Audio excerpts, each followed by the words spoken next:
the final stretch of the race. You were exhausted, you heard the blast, and you knew you had to do something. They tried to stop us, and I leapt over the barricade. Police officers were yelling at me, "Stop, you must stop." And I kept going. We have experiences in our lives that are branded upon us forever, and this, for me, is one of them. I treated 4 people that day, and 3 of them survived. Described as a healer, educator, and community leader, she received the Changemaker Award from the Boston Foundation, and the Boston Globe awarded her with Bostonian of the Year. She's been featured in Runner's World, the New York Times, LA Times, the Boston Globe, New Yorker, Time, and People. President Barack Obama honored her for her actions. Please join me in welcoming Dr. Natalie Stavas. In the aftermath of this event, I was interviewed extensively. They were all asking me the same question: why? Why did you do that? And then it dawned on me one day that they were asking the wrong question. The question they should have been asking is how. How do we teach people that challenges and chaos are not our enemy? Rather, they serve as an opportunity to improve the human condition and to find meaning in this life. My personal story begins in a very faraway place that the majority of people cannot point out on a map. So I am from Nebraska. Now, do I have any marathon runners in the room? Give a big round of applause to our marathon runners, because it is no easy feat. I hope to teach you some of what I have learned about human creativity, curiosity, and courage.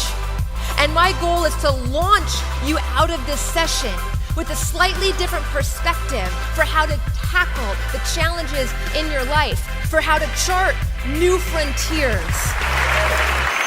I feel like in times like this, people come together and move forward. And I know I plan on running the marathon again next year. I do. And I will certainly never forget your efforts and the efforts of all those. So thank you. It's really an honor to meet you. It's a pleasure. Yeah. The world we live in is an incredibly challenging and chaotic place. But within the challenges and within the chaos, there are extraordinary events and people. Now, one of these events occurs every 3rd Monday of April. On this Monday, 30,000 runners put on a pair of running shoes. An entire city completely shuts down. And 1 million spectators line the streets. 1 million people out to watch runners. On this Monday, the longest running marathon in history unfolds. The Boston Marathon, right? Now, if you're a runner, you know we stumble, we suffer, we chafe in the most highly unfortunate places. The crowd in Boston, they always cheer, they drink their Sam Adams beer, and everyone has a phenomenal time. But on April 15th, 2013, at 2:59 p.m., 2 bombs detonated at the finish line. I was 800 meters away from finishing the race when I heard the explosions, and I found myself having to make a choice. Do I run into this? Do I stand here paralyzed in fear, or do I turn and run the other way? Now, we cannot always predict or control the situation we find ourselves in, but what we can influence is how we choose to experience a situation. Now, we are living in a rapidly changing world. It seems like chaos, change, and challenges are the new norm. Think about your world, your intimate world within this world, all the times you've had to reorganize, reconstruct, as we are asked to do more with less as our competition just continues to rise. So I think the most important thing we can ask ourselves is, how do we attack these challenges, right? How do we embrace them? How do we run towards them, all while maintaining a sense of joy, well-being, and balance? So I am from Nebraska. Oh my gosh, do I have a Nebraskan? I have spent the majority of my adult life trying to disprove the stereotype that people from Nebraska are incredibly awkward human beings. And unfortunately, this awkward family photo continues to haunt me wherever I go. Around the time of this photo, I was very, very hyper, and I was very active. Now in 2018, we call this attention deficit hyperactivity disorder. But ADHD was not invented by doctors until 1987. But like any good parents do, they chose to experiment on their eldest child.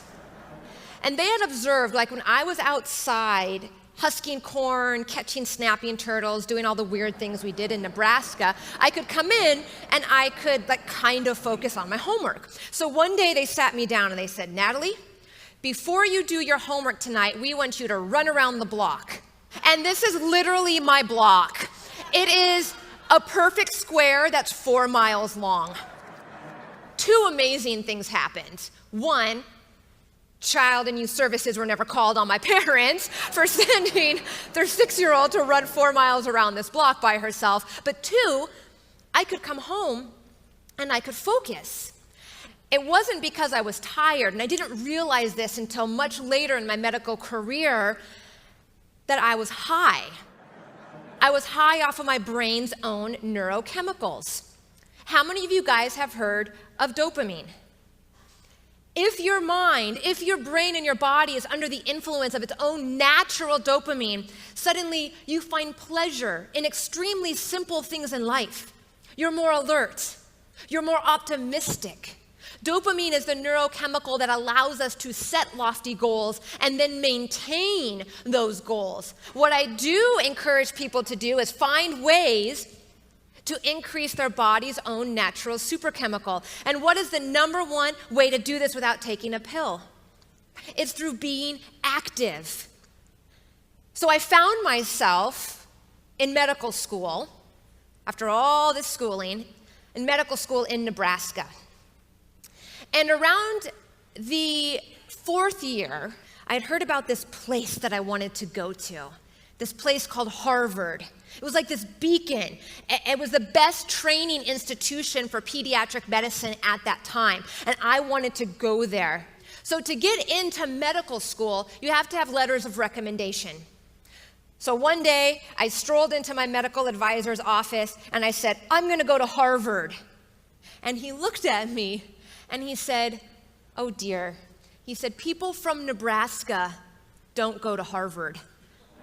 Everyone in this room has faced a time in their life where you've had adversity, where there's been maybe someone or something or some experience that has been preventing you from accomplishing your vision.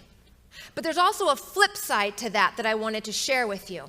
We cannot always predict or control the situation we find ourselves in, but what we can influence is how we choose to experience something. When we're faced with adversity, right, when we're faced with that oppositional force, we really only have 2 choices. We can choose to run towards it, or we turn and run the other way. I was actually the first person from Nebraska ever accepted into Harvard's pediatric training program. It's crazy, right? So what does any avid runner want to do when they get to Boston? Oh, they want to run the Boston Marathon. And so this is how I found myself lacing up my running shoes and boarding a bus to Hopkinton, Massachusetts. And the buses go 5 miles, 15 miles, 20 miles, and you get to about mile 21, and all the novice runners start to realize, oh my God, I have to run all the way back that these buses just drove. Now there's a very famous phrase in Boston, right on Hereford, left on Boylston.